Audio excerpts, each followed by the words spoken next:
Bom, para começar aqui, a gente já trouxe a primeira pauta, que é sobre o Estatuto do Nascituro. Pode colocar aí para a gente, Bruno, que já tem as assinaturas necessárias para a tramitação em urgência. Então, os deputados, né, que se opõem ao governo atual fizeram essa necessidade, né, dessa assinatura, né, na tramitação com urgência, em contraponto a DPF 442, né, que também está sendo colocada aí a toda. Então, eu queria saber de vocês o que acham. E aí, Adriles, o que você tem para falar sobre... Deixa o Felipe começar primeiro, uma vez que ele é o meu convidado de ontem. Então perfeito. Os convidados começam. Pronto, pode falar, Felipe. Ô, Jaque e Adriles, o tema do aborto é um tema permeado por hipocrisia. Em público, todo mundo é contra, né? Agora, em ambiente privado, quando a pessoa está sozinha ali com o seu íntimo, com o teu inconsciente, teu consciente, ela, se tiver que fazer aborto, ela fará, né? Então, o primeiro ponto é esse, né? Então, o que é um tema... Se tiver que fazer aborto, ela fará? Se tiver gravidez desejada, vai fazer. Não. Então, assim, e uma questão, poxa, vocês estão pedindo para debater, ou você quer debater 2 contra 1 de novo, como todos os programas que eu já participo? A questão do aborto, eu admito que é um pouco mais forte que eu, mas fale, me desculpe. Mas, assim, vamos lá. A questão é exatamente isso, né? O aborto é permeado por hipocrisia, né? Todo mundo publicamente é contra. Eu sou contra o aborto, eu vou deixar isso claro, né? Mas o aborto é um tema que tem que ser tratado como um tema de saúde pública, né? Hoje em dia, por exemplo, pessoal de classe média, classe alta, se tiver que abortar e quiser abortar, pega um pacote no CVC, viaja até a Argentina, que o aborto é legalizado e descriminalizado, faz o aborto, e ainda volta para o Brasil com um monte de vinho, né? Ou conhece clínicas privadas no Brasil todo, né, e faz o aborto.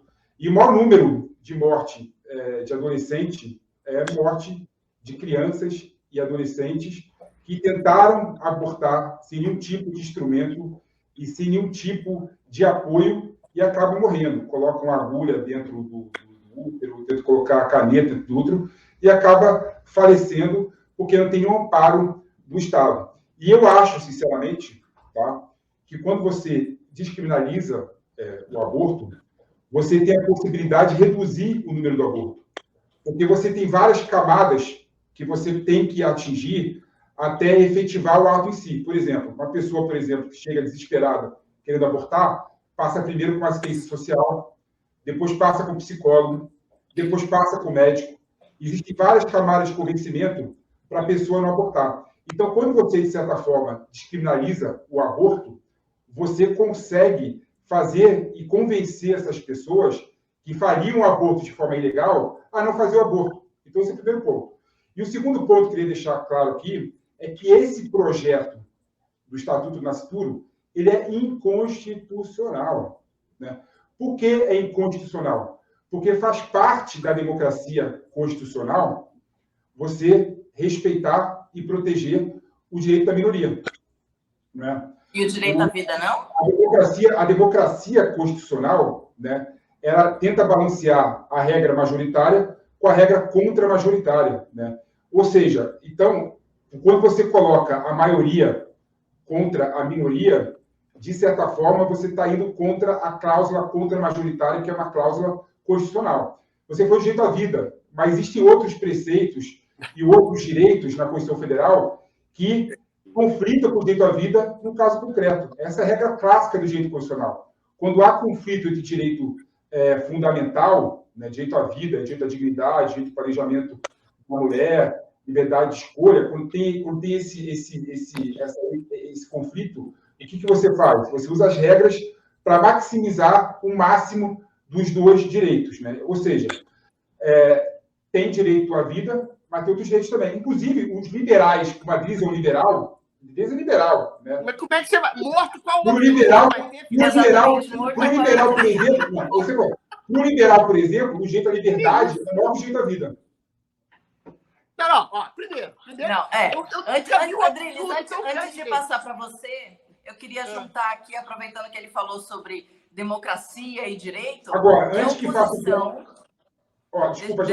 faça um corte aí, maldoso, eu sou contra aborto. Jamais Mas você quer permitiria. criminalizar? Não, Jamais. onde que você viu que esse Claro, aborto vai ser mal? claro que eu sou contra. Eu quero Mas só eu trato juntar aborto com como outra saúde notícia. pública. Se você Eu quer acho que liberar, se tem a você quer criminalizar, em prática você está sendo a favor, querido. Olha lá, eu acho que tem a ver aqui, acho não, tenho certeza que tem a ver com o tema. E antes de passar para a Adriles, já que o Felipe comentou, que a oposição, essa mesma que é contra o aborto, está fazendo um pedido de plebiscito Tá. no Sou Senado. contra. E É, eu, assim, pois é. Sou contra plebiscito, Não- você não não tem pode como. arbitrar nem pelo juízo, nem pela justiça, nem pelo Supremo, nem Exatamente. pelo Congresso, por um direito fundamental que é o direito à vida. O que o Felipe falou, um dos maiores absurdos que eu já vi. Há outras garantias que não que se interpelam, que se interpõem ao direito à vida. Se você está morto, se você é assassinado... Você não tem direito nenhum, se você concordo plenamente com tanto isso. mais se você está assassinado no ventre da sua mãe, que é um estado de vida embrionário, precário e absolutamente frágil de vida, você não tem mais direito a nada.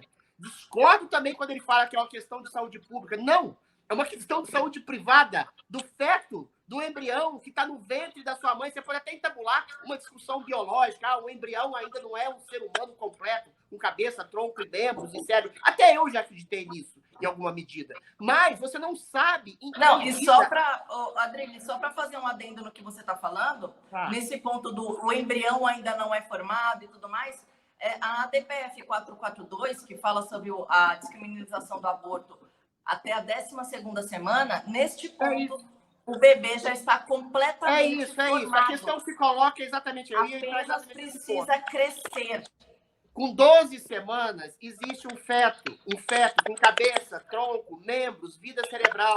Agora, em estado de senciência, um embrião, existe nele um sistema nervoso ainda não formado. Existem ramificações nervosas que podem dar ensejo àquilo que a gente chama de biologia em senciência, ou seja, é um estado de vida embrionário. É esse estado de vida embrionário que eles querem abortar biologicamente. Mas, um estado de vida embrionário e precário, você pode estabelecer como uma pessoa que tem uma paralisia cerebral grave também. Então, não é uma questão de saúde pública. Não importa se uma mulher é pobre, não importa se uma mulher é rica, se ela tem condições ou não de fazer um aborto. O que importa é que ela não pode abortar porque ela está assassinando uma pessoa. Uma pessoa, no caso, que é seu filho. O mais abominável tipo de assassinato. É um crime de lesa humanidade. É um crime que tira o direito a nascer uma vida em gestação no ventre da sua mãe.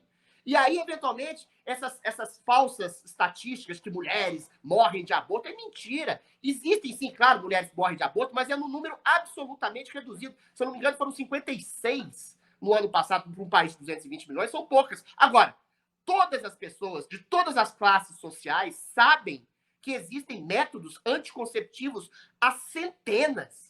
Se existe distribuição de camisinha gratuita em postos de saúde, em farmácia, em qualquer canto. Todo mundo sabe que existe pílula anticoncepcional, todo mundo sabe que existe pílula no dia seguinte.